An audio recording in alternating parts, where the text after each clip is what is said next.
My guest tonight has written 3 best-selling books, and his TED Talk on inspiring leadership is one of the most watched of all time. When he talks, it is impossible not to listen. My name is Simon Sinek, and I have a clear vision of what I want to build in this world. I imagine a world in which the vast majority of people wake up every single morning inspired to go to work, feel safe when they're there, and return home fulfilled at the end of the day. I promise you, our guests will help you acquire the behaviors and thought patterns you need to be successful in anything that you're trying to accomplish. I have yet to give a speech or have a meeting where somebody doesn't ask me the millennial question. What's the millennial question? Apparently, millennials as a generation, which is a group of people who were born approximately 1984 and after, are tough to manage. And they're accused of being entitled and narcissistic, self-interested, unfocused, lazy. But entitled is the big one. And because they confound leadership so much, what's happening is leaders are asking the millennials, what do you want? And millennials are saying, we want to work in a place with purpose, love that. We want to make an impact, whatever that means. We want free food and beanbags. And so somebody articulates some sort of purpose, there's lots of free food and there's beanbags, and yet for some reason they're still not happy. And that's because they're missing, there's a missing piece. What I've learned is that I can break it down into 4 pieces, right? There are four things, 4 characteristics. One is parenting, the other one is technology, the third is impatience, and the fourth is environment. The generation that we call the millennials, too many of them grew up subject to, not my words, failed parenting strategies, where, for example, they were told that they were special all the time. They were told that they could have anything they want in life, just because they want it, right? They were told, some of them got into honors classes, not because they deserved it, but because their parents complained. And some of them got A's, not because they earned them, but because the teachers didn't want to deal with the parents. Some kids got participation medals. You got a medal for coming in last, right? Which the science we know is pretty clear, which is it devalues the medal and the reward for those who actually work hard. And it actually makes the person who comes in last feel embarrassed because they know they didn't deserve it. So it actually makes them feel worse, right? So you take this group of people and they graduate school and they get a job, and they're thrust into the real world, and in an instant they find out they're not special, their moms can't get them a promotion, that you get nothing for coming in last, and by the way, you can't just have it because you want it, right? And in an instant, their entire self-image is shattered. And so you have an entire generation that's growing up with lower self-esteem than previous generations. The other problem, to compound it, is we're growing up in a Facebook, Instagram world. In other words, we're good at putting filters on things. We're good at showing people that life is amazing even though I'm depressed, right? And so everybody sounds tough, and everybody sounds like they got it all figured out. And the reality is there's very little toughness, and most people don't have it figured out. And so when the more senior people say, well, what should we do? They sound like, this is what you gotta do. And they have no clue, right? So you have an entire generation growing up with lower self-esteem than previous generations, right? Through no fault of their own, right? They were dealt a bad hand, right? Now let's add in technology. We know that engagement with social media and our cell phones releases a chemical called dopamine. That's why when you get a text, it feels good, right? So we've all had it where you're feeling a little bit down or feeling a bit lonely, and so you send out 10 texts to 10 friends, hi, hi, hi, hi, hi, because it feels good when you get a response, right? Right? It's why we count the likes, it's why we go back 10 times to see if my Instagram is growing slower, did I do something wrong? Do they not like me anymore, right? The trauma for young kids to be unfriended, right? Because we know when you get a hit of dopamine, which feels good. It's why we like it, it's why we keep going back to it. Dopamine is the exact same chemical that makes us feel good when we smoke, when we drink, and when we gamble. In other words, it's highly, highly addictive, right?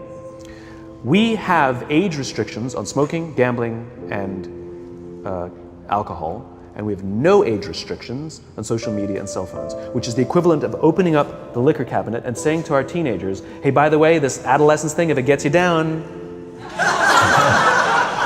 But that's basically what's happening. That's basically what's happening, right? That's basically what happened. You have an entire generation that has access to an addictive, numbing chemical called dopamine through social media and cell phones as they're going through the high stress of adolescence. Why is this important?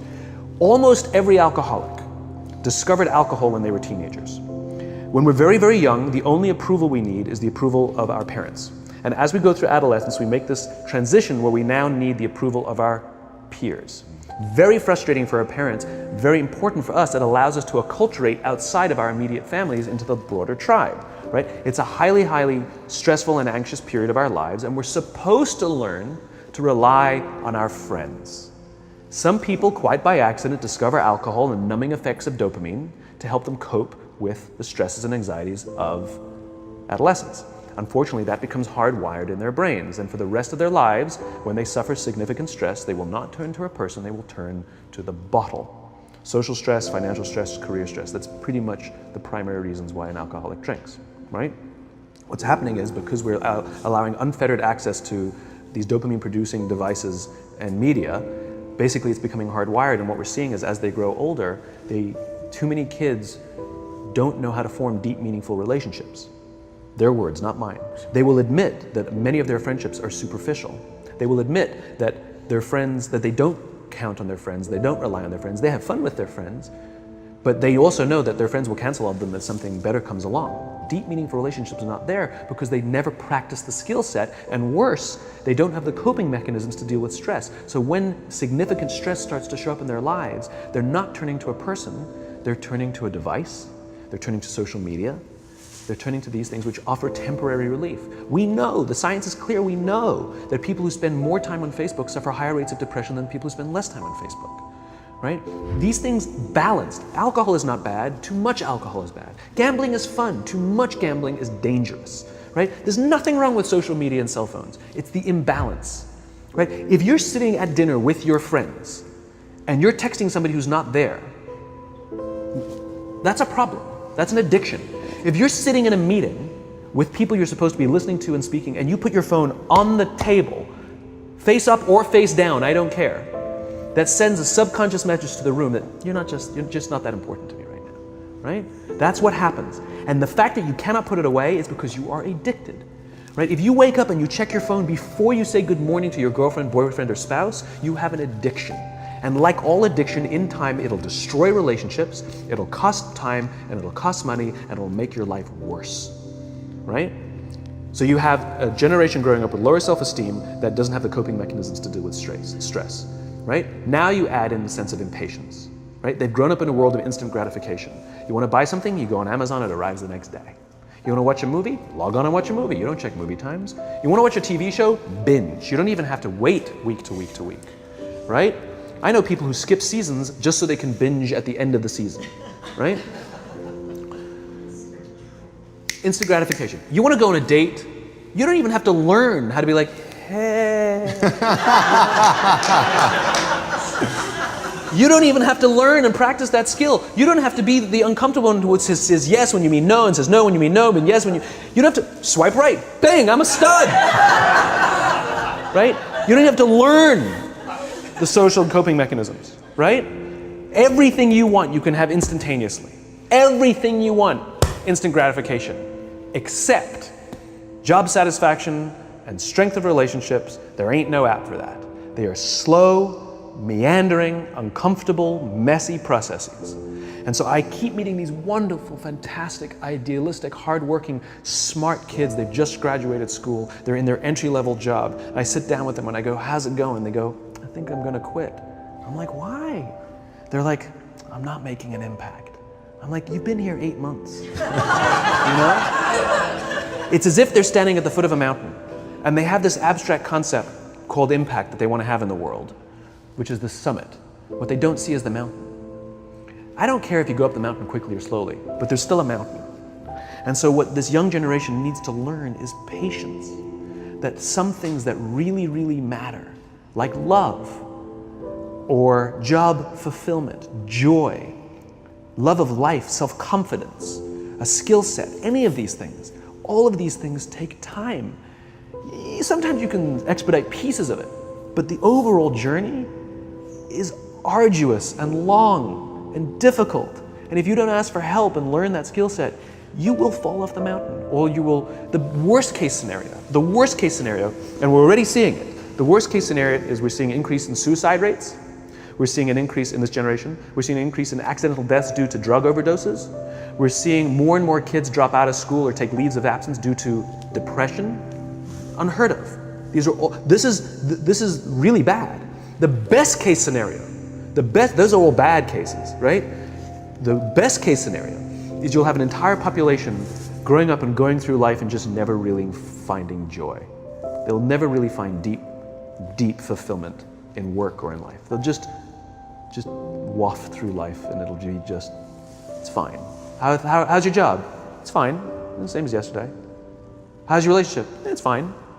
Like that's the best case scenario, which leads me to the fourth point, which is environment, which is we're taking this amazing group of young, fantastic kids who were just dealt a bad hand. It's no fault of their own. And we put them in corporate environments that care more about the numbers than they do about the kids. They care more about the short-term gains than the long-term life of this young human being. We care more about the year than the lifetime, right? And so we are putting them in corporate environments that aren't helping them build their confidence, that aren't helping them learn the skills of cooperation, that aren't helping them overcome the challenges of a digital world and finding more balance, that isn't helping them overcome the need to have instant gratification and teach them the joys and impact and the fulfillment you get from working hard on something for a long time that cannot be done in a month or even in a year. And so we're thrusting to them in corporate environments, and the worst part about it is they think it's them. They blame themselves. They think it's them who can't deal.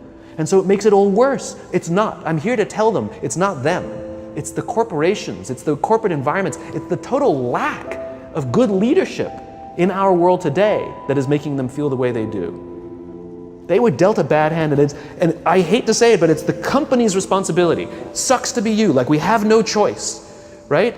This is what we got, and I wish that society and their parents did a better job. They didn't. So we're getting them in our companies, and we now have to pick up the slack. We have to work extra hard to figure out the ways that we build their confidence. We have to work extra hard to find ways to teach them the social skills that they're missing out on. There should be no cell phones in conference rooms. None. Zero. And I don't mean the kind of like sitting outside waiting to text. I mean like when you're sitting and waiting for a meeting to start, this is what we all do. We all sit here and wait for the meeting to start. Meeting starting? Okay. And we start the meeting. No, that's not how relationships are formed. Remember we talked about it's the little things? Relationships are formed this way. We're waiting for a meeting to start and we go, how's your dad? I heard he was in the hospital. Oh, he's really good. Thanks for asking. He's actually at home now. Oh, I'm really glad. It was really amazing. I know, it was really scary for a while. That's how you form relationships. Hey, did you ever get that report done? Oh my God, no, I didn't. I'll help you out. Can I help you out with that? Really? That's how trust forms.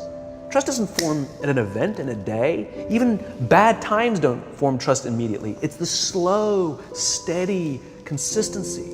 And we have to create mechanisms where we allow for those little innocuous interactions to happen. But when we allow cell phones in conference rooms, we just, okay, have the meeting. And then my favorite is like when there's a cell phone there and you go like this, you go. It rings and you go. I'm not going to answer that. Like, Mr. Magnanimous, you know? When you're out for dinner with your friends, like I do this with my friends. When we're going out for dinner and we're leaving together, we'll leave our cell phones at home. Who are we calling? Maybe one of us will bring the phone in case we need to call an Uber or take a picture of our meal. That goes without saying, come on. I'm an idealist, but I'm not insane. You know? Not a heathen. I mean, it looked really good. We'll take one phone. And so it's like an alcoholic. The reason you take the alcohol out of the house is because we cannot trust our willpower. We're just not strong enough. But when you remove the temptation, it actually makes it a lot easier. And so when you just say, don't check your phone, people literally will go like this. And somebody will go to the bathroom, and what's the first thing we do? Because I wouldn't want to look around the restaurant for a minute and a half, you know? But if you don't have the phone, you just kind of enjoy the world. And that's where ideas happen. The constant engagement is not where you have innovation and ideas. Ideas happen when our minds wander and we go, and you see something, I bet they could do that. That's called innovation, right? But we're taking away all those little moments, right? You should not, and none of us should charge our phones by our beds. We should be charging our phones in the living rooms, right? Remove the temptation. You wake up in the middle of the night because you can't sleep, you won't check your phone, which makes it worse. But if it's in the living room, it's relaxed, it's fine. But it's my alarm clock. Buy an alarm clock. They cost $8, right? I'll buy you an alarm, right? But the point is we now in industry, whether we like it or not, we don't get a choice. We now have a responsibility to make up the shortfall and to help this amazing, idealistic, fantastic generation build their confidence, learn patience, learn the social skills, find a better balance between life and technology. Because quite frankly, it's the right thing to do.